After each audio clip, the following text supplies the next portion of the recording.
अस्सलाम वालेकुम, कैसे हैं आप सब। तो आज हम बात करने जा रहे हैं एक्सरसाइज 2A के क्वेश्चन नंबर 3 की। तो मेरे पास ये बुक 1 है जिसको हम D1 भी बोलते हैं और उसका ये चैप्टर नंबर 2 चल रहा है जिसका नाम है integers, rational numbers and real numbers.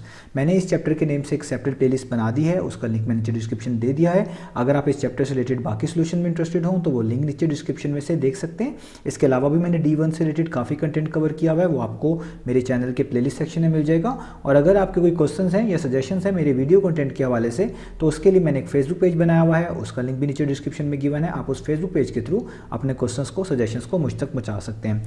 तो आइए स्टार्ट कर लेते हैं हम क्वेश्चन नंबर 3 को। उसकी स्टेटमेंट आपको सामने स्क्रीन पर नजर आ रही है, हम इसको यहीं पे सॉल्व करेंगे। तो लिखा हुआ है fill in each box with greater than और लेस देन। इसको हम पढ़ेंगे ग्रेटर देन और दूसरे वाले को पढ़ेंगे लेस देन। तो इन बॉक्सेस के अंदर आपने दोनों साइन में से कोई एक सिंबल जो है वो पुट करना है जो इसको जस्टिफाई करता होगा। तो इनको पुट करने से पहले आपने थोड़ा सा समझना है कि ये इन सिंबल्स को हम क्या बोलते हैं। तो ये बेसिकली कहलाती हैं इनइक्वालिटीज़। मैं यहाँ पे लिख देता हूँ, ये कहलाती हैं इनइक्वालिटीज़। अब ये कौन कौन सी हो सकती हैं? ये एक तो इस शेप में हो सकती है जिसको हम लिखेंगे इस तरीके से, जो यहाँ पे भी बनी हुई है। इसको हम पढ़ा करेंगे ग्रेटर देन। ग्रेटर देन, ये हमारे पास ग्रेटर देन की इनइक्वालिटी है, ठीक है। और दूसरी हमारे पास हुआ करेगी इस डायरेक्शन में, इसको हम पढ़ा करेंगे लेस देन। अभी मैं आपको समझाऊंगा भी इसमें और भी चीज़ें होती हैं कि कौन सी साइड ग्रेटर होती है, कौन सी साइड स्मॉलर होती है, वो अभी बाद में आएगी। अभी जस्ट आपने ये देखना है इनइक्वालिटीज़ किस कौन कौन सी होती हैं। ये पहली आपको बताई, ये ग्रेटर देन वाली इनइक्वालिटी है, ये लेस देन वाली इनइक्वालिटी है। दूसरी जो होती है, तीसरी सॉरी, जो फर्स्ट जैसी लगेगी, यानी होगी इसी डायरेक्शन में, लेकिन उसके नीचे एक हम लाइन लगाएंगे और जिसको आप कह लें बार टाइप हम यूज़ करेंगे। इसका मतलब होगा ये है तो ग्रेटर, लेकिन इस लाइन की वजह से हम इक्वल टू का वर्ड भी यूज़ किया करेंगे और इसको मिलाकर पढ़ेंगे इस तरीके से, ग्रेटर देन और इक्वल टू। हम वर्ड यूज़ क्या करेंगे और इक्वल टू, यानी या तो ग्रेटर या फिर इक्वल, इन दोनों में से कोई एक जो है चीज़ जस्टिफाई होकर हुआ करेगी, या तो ग्रेटर या फिर इक्वल। और जो लास्ट वाली इनइक्वालिटी है वो सेकंड वाले से मैच करेगी, यानी होगी तो इसी डायरेक्शन में, लेकिन इसको पढ़ेंगे लेस देन है यहाँ तक और नीचे लाइन लगा देंगे, इसके भी नीचे लाइन आएगी तो इसको भी पढ़ेंगे लेस देन और इक्वल टू, और इक्वल टू। और यहाँ पे भी लेस देन होने में से या इक्वल टू होने में से कोई एक चीज़ एक वक्त में वेरीफाई किया करेगी। तो ये सारी की सारी कहलाती हैं इनइक्वालिटीज़। अभी हमारे पास सिर्फ ग्रेटर देन और लेस देन यहाँ पे आई हुई हैं, ये लास्ट टू नहीं आई हुई, लेकिन मैंने आपको ये चीज़ें बता दी हैं ताकि ये आगे यूज़ करनी पड़े तो आपके लिए आसानी हो। तो अब हमने बस ये देखना है कि ग्रेटर और लेस करते वक्त कौन सी साइड स्मॉलर होती है, कौन सी साइड उससे बड़ी होती है।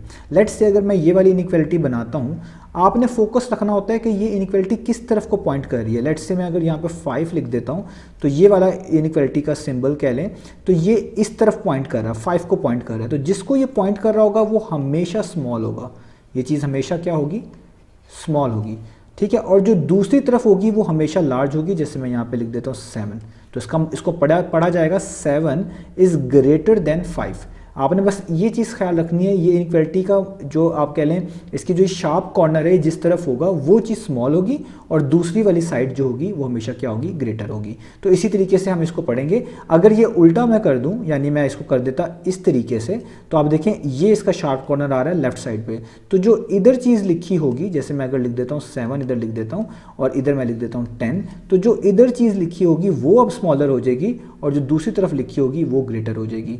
तो इसलिए हम इसको पढ़ेंगे 7 इज़ लेस देन 10, और यूँ भी पढ़ सकते हैं उस साइड से 10 इज़ ग्रेटर देन 7। तो आप पढ़ दोनों साइड से सकते हैं, लेकिन जिस तरफ ये साइन आपके पास शार्प कॉर्नर आ रहा होगा वो वाली साइड स्मॉलर होगी। तो यहाँ पे देखें इस तरफ आ रहा था तो ये वाली साइड स्मॉलर होगी। तो इस तरीके से हम इसको पढ़ा भी करेंगे और इसको यूज़ भी किया करेंगे। तो आइए क्वेश्चन नंबर 3 पे चलते हैं। तो लिखा हुआ है 16, आगे ब्रैकेट है और आगे लिखा हुआ है 60। तो आपको पता है कि 16 जो है वो स्मॉलर नंबर है किससे, 60 से। तो आपको कौन सी इनइक्वालिटी यूज़ करनी चाहिए, लेस देन वाली यूज़ करनी चाहिए। और मैंने आपको देखिए बताया भी है लेस देन वाली इस तरह की दिखती है, ठीक है।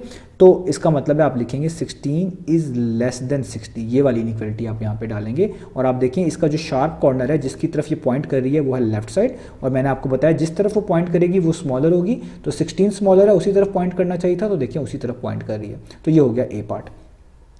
बी पार्ट में लिखा हुआ है एक तरफ 3.1 एक तरफ 3.2, तो आपको पता चल रहा है 3.1 जो है वो स्मॉलर है और 3.2 जो है वो ग्रेटर है। तो आपने इनइक्वालिटी फिर दोबारा यूज़ करनी है लेस देन वाली। क्यों? क्योंकि लेस देन वाली का मतलब है कि 3.1 स्मॉलर है 3.2 से।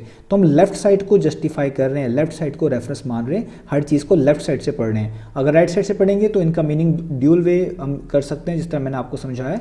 आपने लेफ्ट साइड को फोकस रखना है, हम जो भी चीज़ रीड करेंगे लेफ्ट साइड से रीड करेंगे। तो 3.1 3.2 से क्या स्मॉलर, तो आपको लेस देन वाली इनइक्वालिटी यूज़ करनी है। तो आप लिखेंगे 3.1 इज लेस देन 3.2।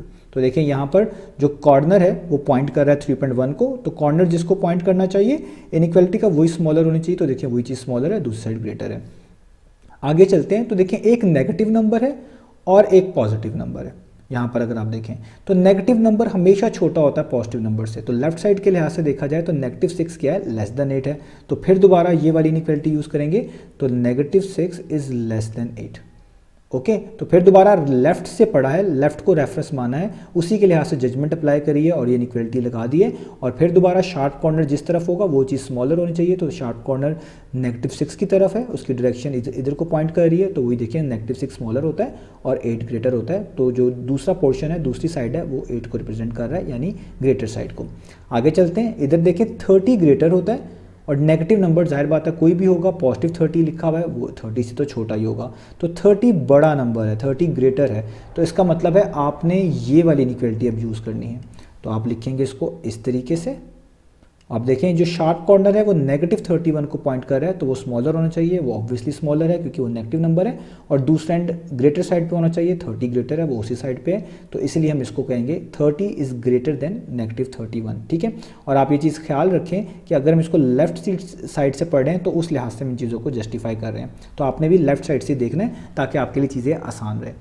आगे चलते हैं, तो ई पार्ट में लिखा हुआ है -2 बॉक्स है और आगे 0। तो आपको पता है -2 एक जो है स्मॉलर नंबर है 0 के लिहाज से। 0 वैसे भी non negative non positive number होता है और नेगेटिव नंबर तो ऑब्वियस बात है 0 से भी पीछे चला जाएगा। तो इसका मतलब है -2 जो है वो लेस है। तो यहाँ पे हम लेस देन वाली इनइक्वालिटी यूज़ करेंगे, तो ये होगी इस तरह की, यानी शार्प कॉर्नर छोटे नंबर की तरफ और बाकी साइड जो होगी वो ग्रेटर नंबर की तरफ। तो ये इस तरह यूज़ होगी। आगे चलते हैं लास्ट वाले पार्ट की तरफ, एफ वाले पार्ट की तरफ। तो इसमें 9.8 लिखा हुआ है, वहाँ पे लिखा तो 9.9 हुआ है लेकिन नेगेटिव साइन के साथ, तो ऑब्वियस बात है पॉजिटिव नंबर बड़ा ही होता है नेगेटिव से, तो ग्रेटर की बात हो रही है। तो ये पहली वाली इनइक्वालिटी यूज़ करेंगे, तो 9.8 के आगे हम लगाएंगे इस तरह से, यानी जो शार्प कॉर्नर है वो स्मॉलर की तरफ होना चाहिए, वो -9.9 की तरफ है, और बाकी साइड 9.8 की तरफ होनी चाहिए, जो ग्रेटर को रिप्रेजेंट करती है, तो वो उसी तरफ है। तो ये हो गया हमारे पास क्वेश्चन नंबर 3। तो उम्मीद है आपको ये इनइक्वालिटी समझ आई होंगी और इनको किस तरह यूज़ करना है ये भी। तो अब हम इंशाल्लाह अगले वीडियो में मिलेंगे क्वेश्चन नंबर 4 के साथ।